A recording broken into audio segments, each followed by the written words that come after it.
At sabihin mo sa iyong katabi, kapatid, salamat at nagsimba ka. Kapatid, salamat at nagsimba ka. Mga igsoon, karong ang Ebanghelyo, nagtanyag ka nato sa pagpakita sa pagka masinugtanon o pagka malahutayon ni Jesucristo nga mihimo sa desisyon sa pagtunga sa Jerusalem nga mao ang lig-on nga desisyon sa paghigugma sa amahan pinaagi sa pagtuman sa iyang matubos nga kabubuton. Si Jesus namatay sa krus nga nag-ingon, natapos na. Ang Ginoo nabuhi aron pagtuman sa kabubuton sa amahan ug iyang gihuptan kanang nga kinaiya sa pagkamalahutayon, pagkamatinud-anon hangtod sa kamatayon. Andun daw yung sinasabing sakripisyo na ginagawa ng tao para masunod niya ang kalooban ng Diyos Ama.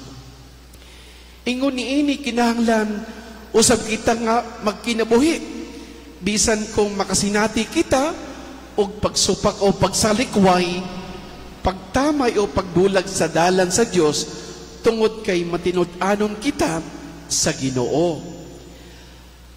Sinabi ng Papa Francisco, ang tinuod nga pag-uswag sa espiritong hanong kinabuhi wala maglangkob sa pagpadaghan mga panahon uban ang paglahutay. We have to persevere. May mga pagkakataong nasasaktan tayo. May mga pagkakataong inuusig tayo. But God invite us to persevere. Kailangan daw, andun yung sinasabing pagtsatsaga. Sa atong panaw, dili nato malikayan ang pagsalikway sa uban. Hinundumi nga dili nato mapahimutan ang tanan. Dili nato malikayan ang pagsalikway sa kapintasan. Sama sa atubangan sa pagsalikway sa mga Samaryahon, sa mga Samaritano. Si Santiago Guwan gustong mutawag o kalayo gikan sa langit. Ang sabi daw ni Santiago, Panginoon, gusto mo bang bigyan sila ng kidlat nang sila'y mamatay? Naging violente si Santiago sa panahong iyon dahil sa ipinakita ng mga Samaritano.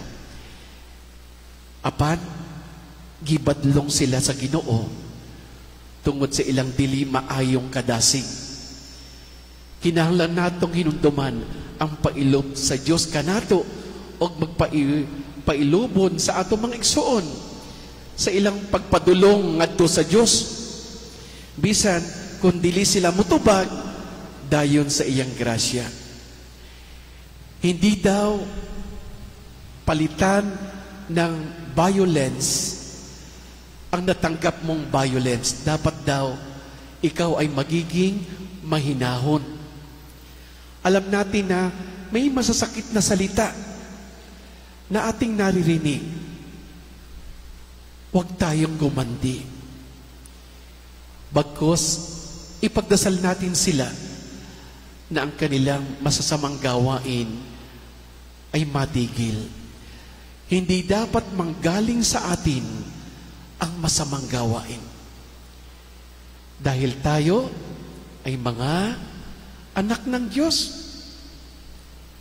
We are the sons of God.